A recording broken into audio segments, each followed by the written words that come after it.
Então sejam bem-vindos a mais um episódio do nosso Fala Montese, uma nova roupagem, uma nova estrutura, um novo ambiente.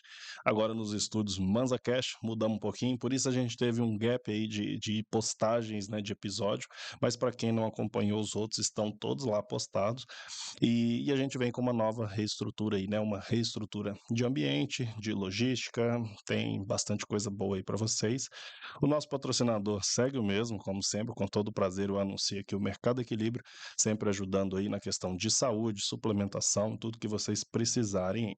Hoje a gente vai falar um pouquinho sobre lácteos, tá? E eu vou dar chances, motivos aí para você pensar um pouquinho no consumo de lácteo. A grande maioria de vocês consomem. Existe uma eterna briga aí entre coloco leite, não coloco leite, consumo derivados, qual tipo de queijo, o que que eu vou consumir, né? Isso é uma polêmica sem fim na internet, mas vamos dar um pouquinho sobre a minha opinião e sobre algumas estatísticas e informações para vocês aí. O A alimentação para qualquer pessoa, gente, o importante é você entender o que que te faz bem e o que que não te faz. Não tem alimento vilão, não tem alimento proibido, não tem nada disso. Existe sempre moderação, existe equilíbrio e existe aquilo que te faz bem. Só que para você sentir o que te faz bem ou o que te faz mal, você precisa estar livre, né? Primeiro, a ideia sempre é limpar o seu organismo para você se conhecer, então desinflamar, desintoxicar, deixar o organismo bem equilibradinho para que você consiga perceber o que te faz bem e o que te faz mal.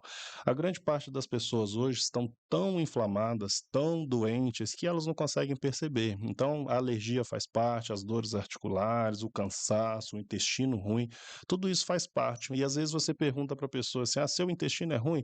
Não, meu intestino é ótimo, doutor. Mas aí quando você tira as coisas, fala: nossa, agora ele está funcionando muito melhor. Então, não era nada de ser ótimo. Você que estava adaptado às suas queixas, aos seus sintomas e tudo mais. Então, os lácteos, hoje a gente vai falar um pouquinho sobre o leite, tá? E eu vou falar um pouquinho do leite na minha história. Eu fui uma pessoa que, quando novo, eu acordava, não tinha muita fome, né? Igual a maior parte de vocês aí.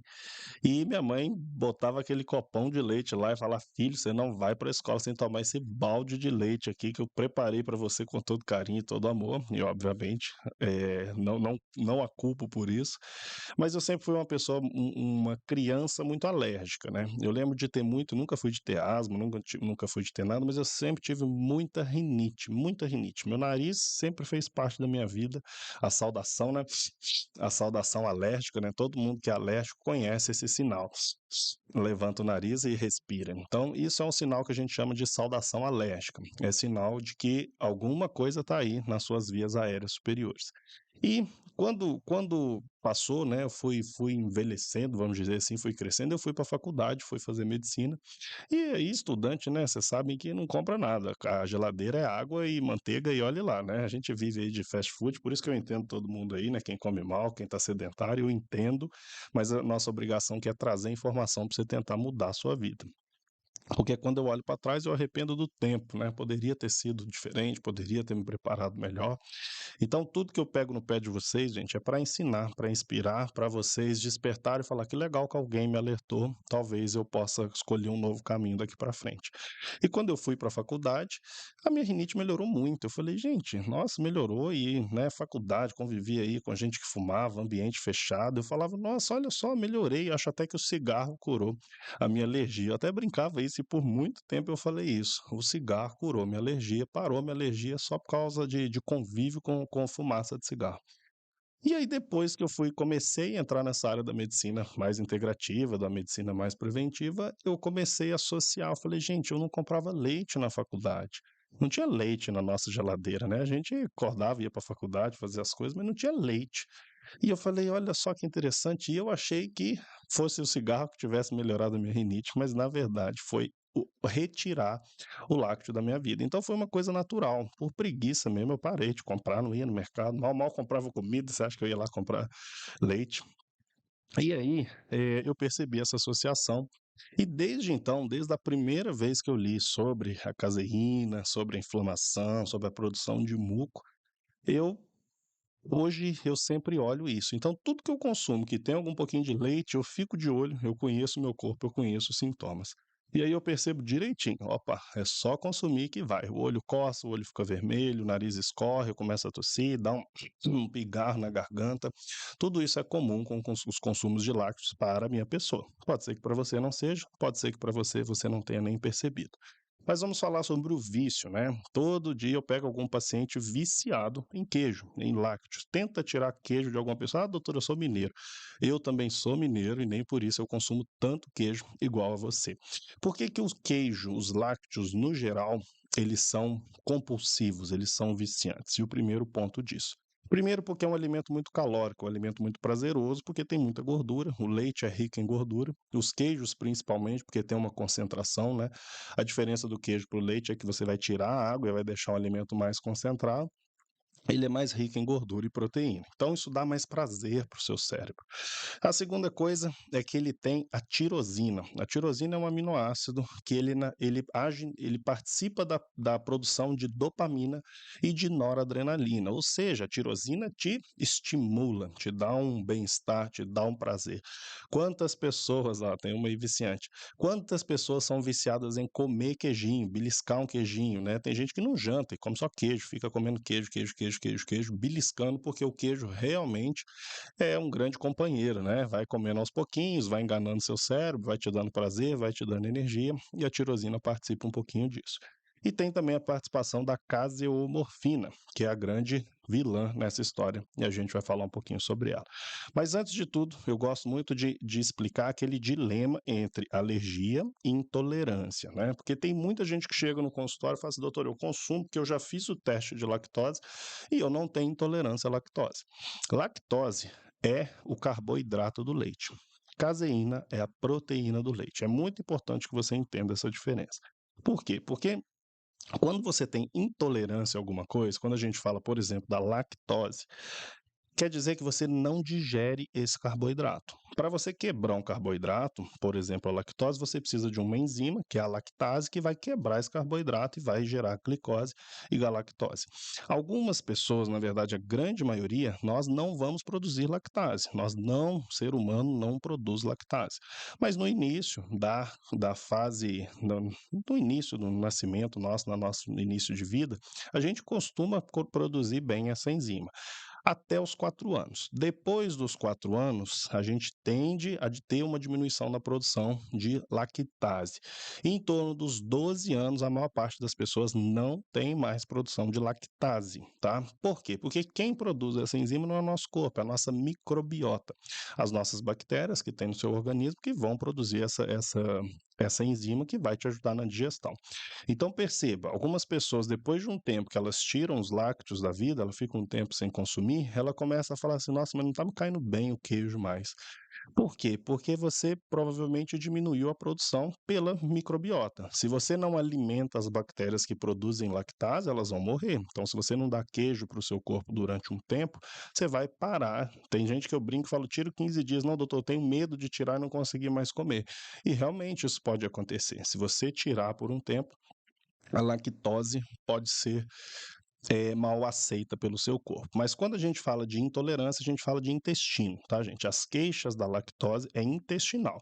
Então vai dar gases, vai distender, geralmente gases fétidos, né? Vai dar muita cólica, pode soltar, pode prender o intestino. Na maioria das vezes a lactose solta o intestino. Então tem gente que tem um monte de queixa intestinal.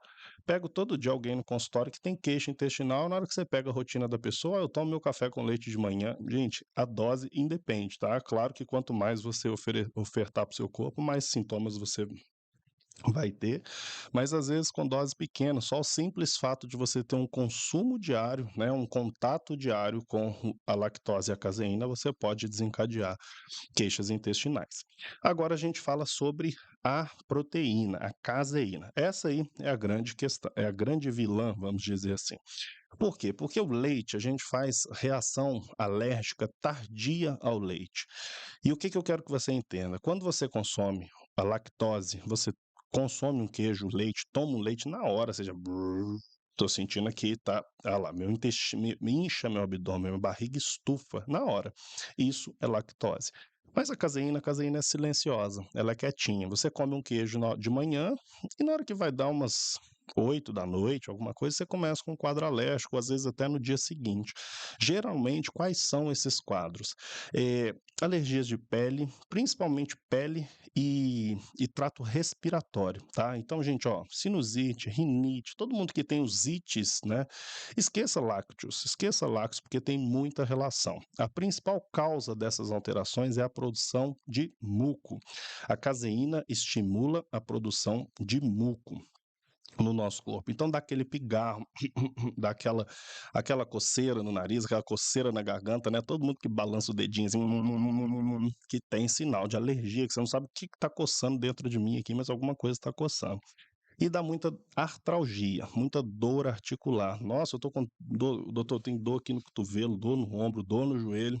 Pensa aí na caseína, porque ela faz reação alérgica, geralmente imunocomplexo. Isso vai formar, mas vai ser depois, tá? Depois de um tempo. Então, não esqueça isso, eu como queijo e não me faz mal, mas no dia seguinte, à noite ou em qualquer outro horário, momento, você pode ter desencadeado alguma crise decorrente do consumo da caseína. Agora, por que que você vai entender isso aí, tá? Quando a gente fala de caseína, a gente tem dois tipos de caseína. Na verdade, a caseína é a beta-caseína, classicamente, que é a que possui maior parte no leite. E a gente tem dois tipos, A1 e A2. O que que é isso? Está muito na moda falar, né? Leite A2, posso tomar leite A1, A2, A1. Qual que é a diferença disso? A diferença é que a caseína tipo A2 foi a principal caseína relacionada, a beta-caseína relacionada às vacas, né? O nosso gado vem muito da Holanda, né? Então tem muita vaca holandesa. E aí, o que que acontece? Nos últimos 5 a 10 mil anos, esse gado, essas vacas sofreram alterações genéticas, principalmente uma mudança do aminoácido, né, do radical da prolina pela histidina. Isso fez com que essas caseínas se tornassem caseínas tipo A1. E o seu corpo não recebe bem esse tipo A1. Então, quando você pega 90% dos leites aí, tem predominância do tipo A1. A1, essa caseína, essa beta-caseína tipo A1, ela vai gerar uma coisinha chamada beta-caseomorfina tipo 7. Guarde esse nome, tá tudo escrito aí. Tudo que eu quero falar hoje tem relação com a beta-caseomorfina tipo 7. Essa beta-caseomorfina, que é praticamente em todos os lácteos que a gente consome hoje, ela é muito mal aceita pelo nosso organismo. A gente não tolera bem, a gente não faz uma boa recepção, digestão, gera inflamação, gera eh, dores articulares. Todo o processo alérgico vem desse tipo A1. E quando você procura o leite, muito cuidado na hora de escolher o leite, por quê? Porque às vezes vem escrito lá leite tipo A2 na fórmula. E hoje, como está em alta, né, a maior parte dos produtores de leite colocam A2. Só que a maior parte ainda é A1, A2. Então, quando você compra o leite, pode ser A1, A1, que é a grande maioria, A1, A2, que é um pouquinho, e A2, A2. O leite tipo A2, ele é mais aceito ao nosso organismo, tá? E por que que houve essa modificação genética, gente? Primeira coisa, obviamente, precisa, né, de mais leite. Então, quando uma vaca produz leite, ela produz uma vaca feliz, solta na fazenda, correndo livremente, alimentando seu bezerro, ela produz em torno de 5 litros de leite para amamentação por dia. As vacas hoje, gente, não se esqueçam que tudo é questão financeira. Se você pode ganhar dinheiro com 5 litros de leite, você vai ganhar 5 vezes mais dinheiro se você produzir 5 vezes mais leite. Então, hoje, as vacas chegam a produzir 20, 25, 30, 35 litros de leite por dia. E não tem como você não me falar que tem alteração na qualidade desse leite. Então, a modificação genética, por isso, vem muito em relação a isso, tá? Pela alimentação, pelos cruzamentos de raça, pela condição gastrointestinal dessa vaca, você vai ter um estímulo maior, estímulo hormonal e tudo que a gente conversa aí na questão da produção de leite. Então, você pega uma vaca que normalmente vai produzir 5 litros, hoje ela chega a produzir até 30 litros de leite por dia. tá? Então, muito cuidado com o tipo A2. E aí, a gente vai falar um pouquinho sobre o que que é importante sobre os lácteos você entender. Quando você retira esse tipo de estímulo no seu corpo, você simplesmente sente uma melhora. Para quem tem condições alérgicas, né, esquece. Melhora muito. Questão intestinal. Os opioides, né? O opioide é o clássico derivado da morfina. Então, quando a gente fala caseomorfina, é um derivado opioide da caseína.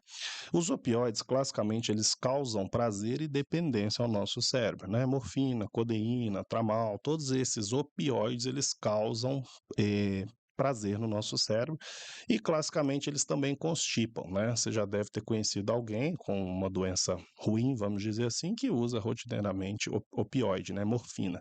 Qual que é a grande característica? O intestino prende muito. Os opiáceos têm uma produção tem uma inibição, uma capacidade de inibição importante do peristaltismo intestinal, principalmente diminuindo a amplitude da contração. É como se o seu intestino tivesse contrações pequenininhas, não eficientes. Ao invés dele fazer uma contração grande do intestino, ele faz contrações com menos amplitude, com menos capacidade, menor capacidade de empurrar o bolo fecal. Então você vai ter muita relação de constipação. Tem gente que tira o lácteo e melhora o intestino. Ela também vai atuar na produção de muco, causando um pouco de desbiose intestinal. E geralmente a mudança bacteriana e a lentidão do seu intestino vai promover uma maior fermentação desse alimento que está lá, piorando um pouquinho a questão da sua desbiose. E a caseína também pode piorar a função da lactase. Então, se você que tem um pouquinho de lactase, às vezes o próprio consumo do seu leite pode atrapalhar eh, a contração. Outra coisa interessante da gente falar é do processo de pasteurização e o processo do UHT, né, a ultra alta temperatura. Então, hoje, quando você pega um leite, o pessoal fala assim, eu tomo leite, mas você pega um leite no mercado que está numa caixinha que dura 6 meses. E aí você pensa assim, será que é confiável pegar uma coisa que, se você tirar da vaca e deixar um dia do lado de fora na sua casa, ele estraga, mas você pode pegar no mercado uma embalagenzinha que dura 6 meses, será que é a mesma coisa? Será que é o mesmo leite, né? Então a gente compara muito isso, fala assim, mas meus avós, eu fui criado com leite na fazenda. É um outro tipo de leite. O leite que a gente consome, a gente brinca que não é muito mais leite, né? É uma coisa um pouco estimulada demais e ele sofre o processo de pasteurização, que é óbvio, ninguém aqui está para falar mal sobre o processo de pasteurização. Por quê? Porque é um processo que protege o nosso leite, o nosso consumo. Qual que é a função da pasteurização? Você vai fazer temperatura baixa por tempo mais curto e vai limpar esse leite de bactérias. Vai permitir que esse leite fique mais tempo, né? Você lembra aí que antigamente pegava, fervia o leite para guardar, é mais ou menos a pasteurização. Só que hoje a gente tem o leite UHT e quase todos que você vai no mercado é esse leite UHT. Qual que é a questão? O UHT, você vai produzir uma alta temperatura por mais tempo, depois um processo de resfriamento, você vai fazer temperaturas mais altas, chegando até 140 graus, para tirar bactérias que são termossensíveis. Então, a pasteurização começou a selecionar algumas bactérias. Bactérias que não morriam com a temperatura mais baixa da pasteurização, foi feito o processo de temperaturas mais altas. Gente, o que que você coloca a alta temperatura que sobra, né? A gente sabe que se você frita alguma coisa, se você aquece alguma coisa, se você coloca muito tempo um alimento fervendo, aquecendo, ele vai perder, principalmente as vitaminas lipohidrossolúveis, né? Complexo B é super sensível à temperatura e vitamina C também. Então, se você colocar esses nutrientes em temperatura alta, não vai sobrar nada. Então, já saiba que esse tipo de alimento vai vir com uma deficiência de complexo B, todas as vitaminas do complexo B e a vitamina C. Além do que, quando você aquece muito uma coisa, o que que acontece? Coagula, né? Por isso que a gente é adicionado, né, estabilizantes de caseína. Então, obviamente, vai ter uma químicazinha aí para atrapalhar um pouquinho, para deixar esse leite mais tempo na prateleira. Então, muito cuidado com isso. E para a gente produzir, uma outra crítica muito comum é em relação ao estímulo hormonal que essas vacas recebem. Essas vacas hoje, para produzir 20, 25, 30 litros de leite, elas praticamente ficam grávidas, né, que a gente fala, o ano todo. Isso, gente, como que eu posso comparar para você? Se você passa um anticoncepcional para uma menina que entra no seu consultório jovem e você produz ela uma menopausa química, você acha que você não vai passar hormônio para uma vaca para ganhar dinheiro com seu leite? Obviamente, as vacas serão super estimuladas de forma hormonal, igual já virou uma banalização a prescrição de anticoncepcional para meninas, mulheres, né, principalmente jovens. Então, esse tipo de leite, como essas vacas permanecem muito tempo grávidas, né, vamos dizer assim, elas também têm um maior conteúdo de hormônio nesse leite. E isso relaciona um pouco, pessoal, à puberdade precoce na infância, tá? Então, se você pega e enche seu filho de leite, cuidado, porque você está dando um pouco de hormônio para ele. Obviamente, uma quantidade pequena, mas se você oferta todo dia, tem criança aí que toma 2 litros de leite por dia. Nessa quantidade, nessa proporção, você vai estar estimulando.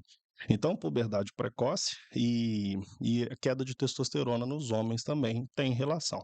E o pior que alguns tipos de câncer que respondem ao estrogênio, tipo mama, ovário, endométrio, podem ter relação com o consumo excessivo de lácteos, tá? Exatamente pelo estímulo aí. Então, a gente vai falar um pouquinho aí, passei por alto, mas a gente vai falar uns mitos aí do leite, que todo mundo tem dúvida, né? Fala do leite para osteoporose, mas e aí, como que, se eu for tirar o leite, como é que vai ficar a minha osteoporose? Como é que vai ficar a minha menopausa?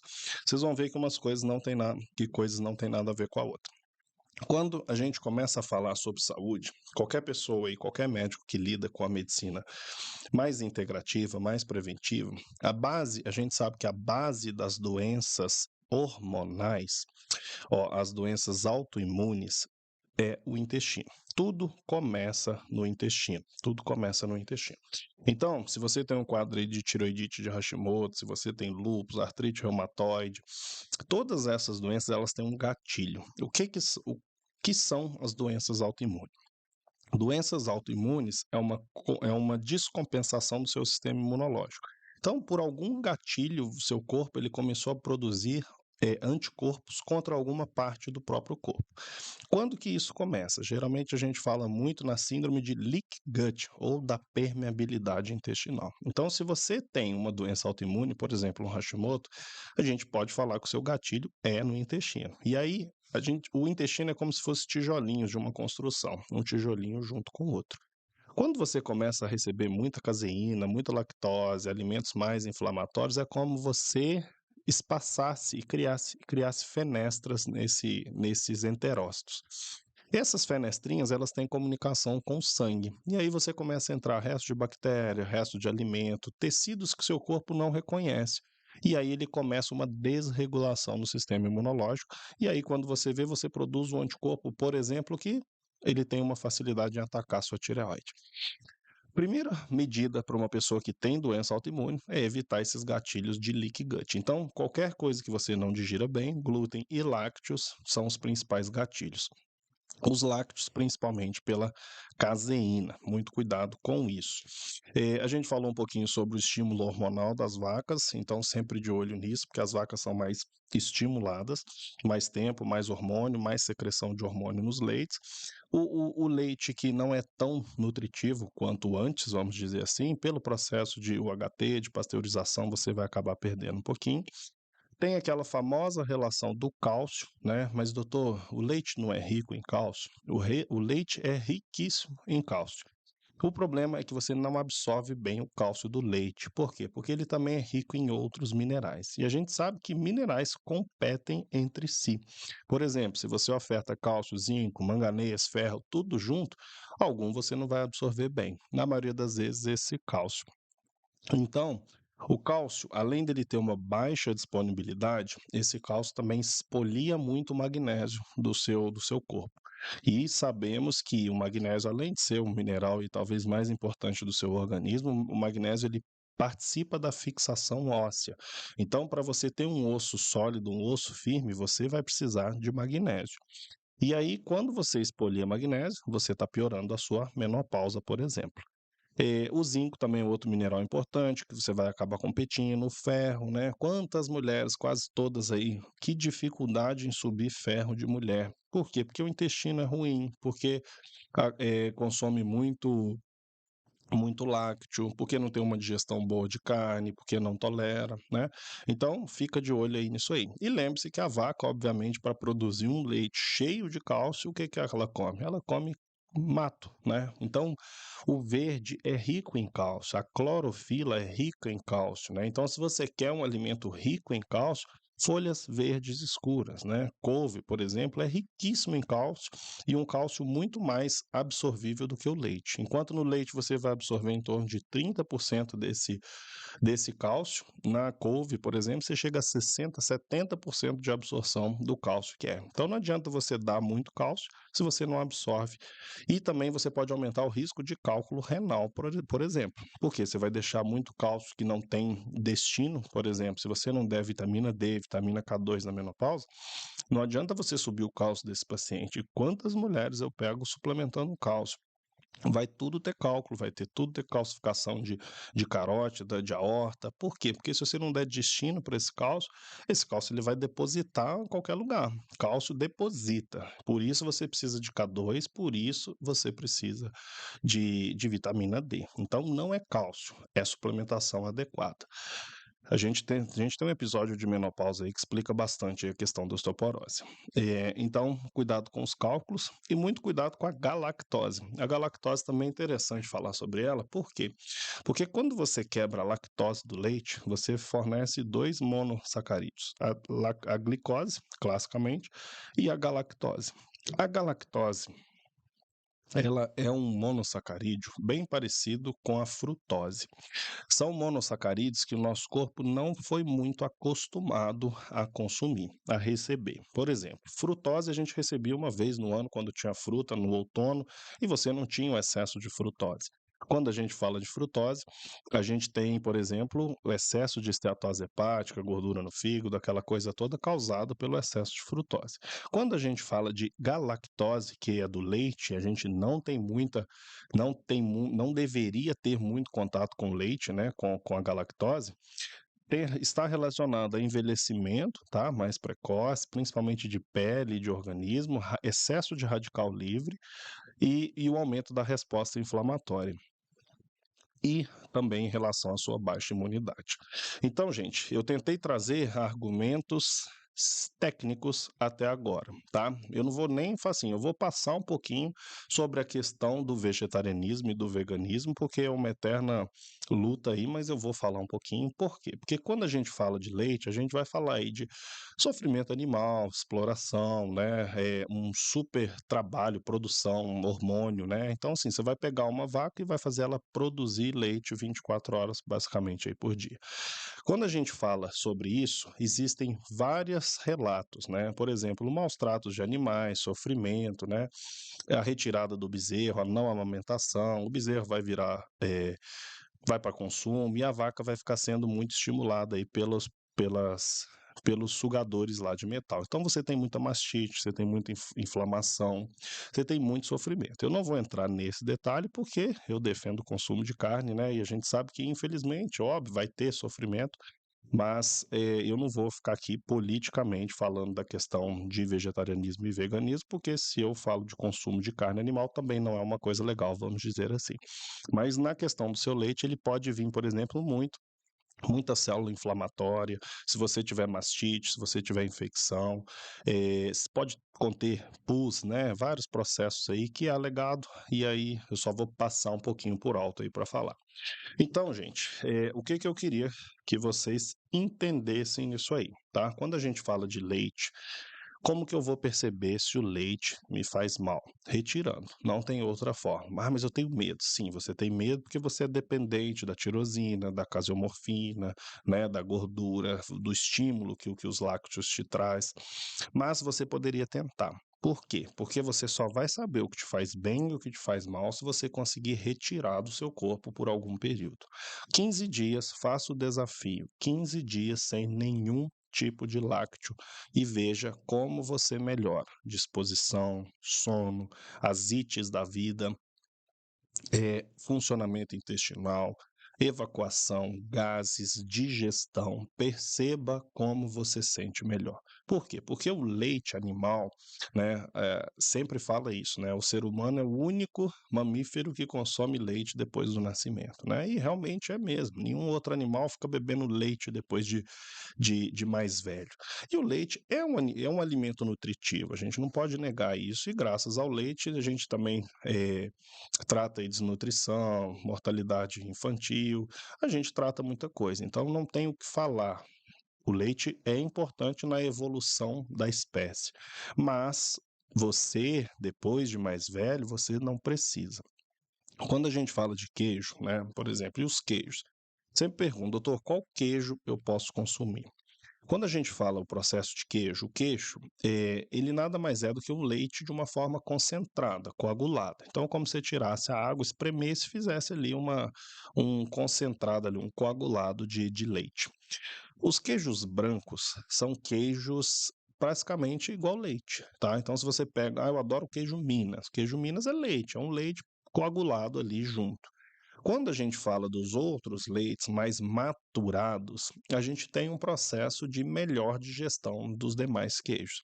Então, quando a gente pega um queijo de maior maturação, o queijo amarelo, né, o meia cura, o queijo coalho, esses queijos mais duros, mais secos, mais firmes, mais amarelos, eles podem ter uma melhor absorção, uma melhor digestão do seu organismo. Primeiramente, porque a lactose vai embora.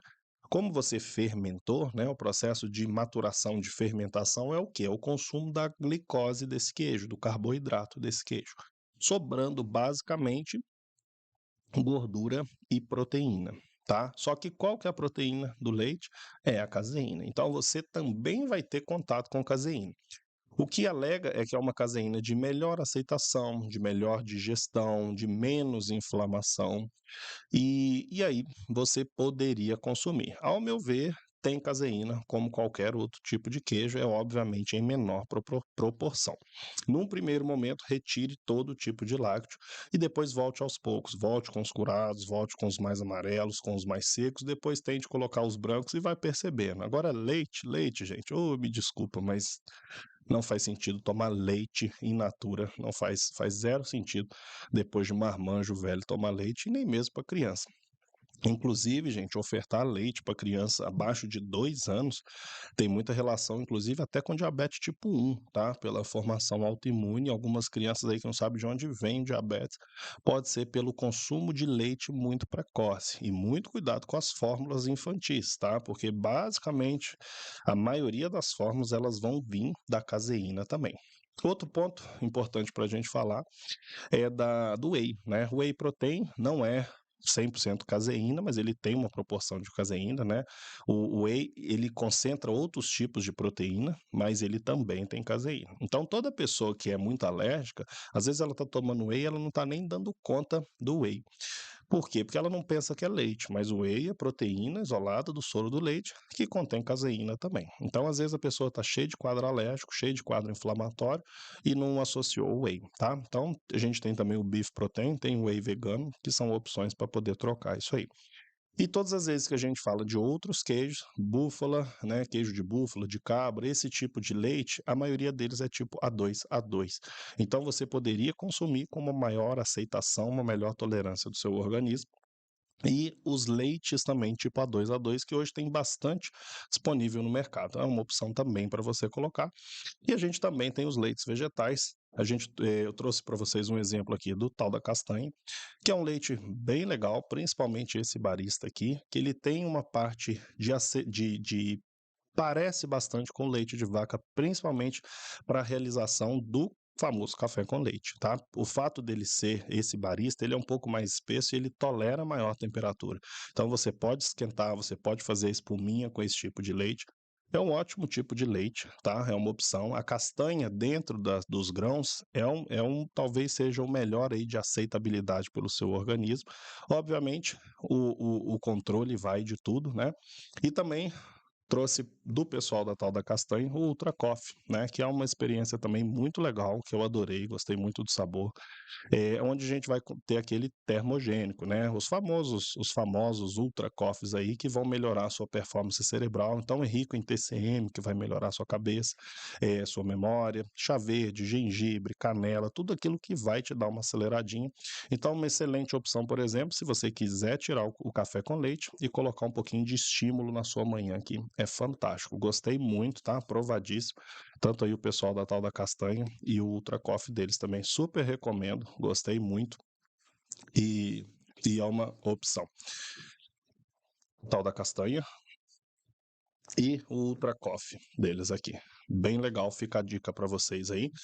Mais uma vez, a gente fecha aí mais um episódio, tentando trazer muita informação para vocês, agradecendo sempre ao Mercado Equilíbrio, é onde vocês conseguem encontrar também, tá? O Mercado Equilíbrio, para quem for daqui, ou para quem não for, quem quiser online também. A tal da castanha Barista, eles estão com excelente preço lá, bem legal. E a Ultra Coffee, que é do pessoal da tal da castanha, muito, muito legal, aprovadíssimo. Então, se você quiser, não quero tirar o leite, você tem a opção de colocar um leite vegetal de castanha. Cuidado com soja, tá, gente? Não é muito legal. Ou trocar, às vezes, tirar o leite e colocar o Ultra Coffee, que é um pouco mais cremoso, dá uma sensação um pouquinho mais gostosa e traz muita energia para o seu dia. Então, gente, resumindo, o leite, cuidado com o vício, cuidado com compulsão, cuidado com a inflamação, cuidado com as doenças autoimunes, cuidado com o seu intestino ruim, constipação, digestão. E como eu pego o paciente no consultório, pessoal, que tem um monte de queixa, várias queixas, tem doença autoimune, tem diagnóstico, e o paciente tem uma dificuldade enorme em tirar. Ele não tira, ele continua comendo queijinho, ele continua tomando leite dele, vai lutando aí. Só que, infelizmente, quem vai ficando doente cada vez mais são vocês. Então, gente, falta informação, né?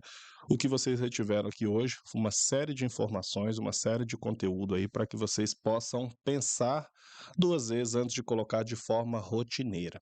Gente, o acaso é o sair um pouco é uma coisa, colocar 90%, 100% da sua dieta, do seu dia, é muito mais inflamatório. Então, intervalos acontecem, consumos esporádicos acontecem, ninguém está aqui demonizando nada, mas se você tiver um equilíbrio na sua vida, você vai perceber que dá para você ter muito mais qualidade de vida e tendo alguns prazeres momentâneos do que vivendo de prazer e vivendo vamos dizer assim, de falta de atitude. Então a gente fecha aqui mais um episódio do Fala Montese, falando um pouquinho sobre lácteo e os motivos para você não consumir lácteos na sua vida. Eu não consumo de forma rotineira, consumo de forma muito esporádica, eh, sempre dando maior chance de consumo para leites e queijos tipo A2 e os leites vegetais quando eu preciso consumir.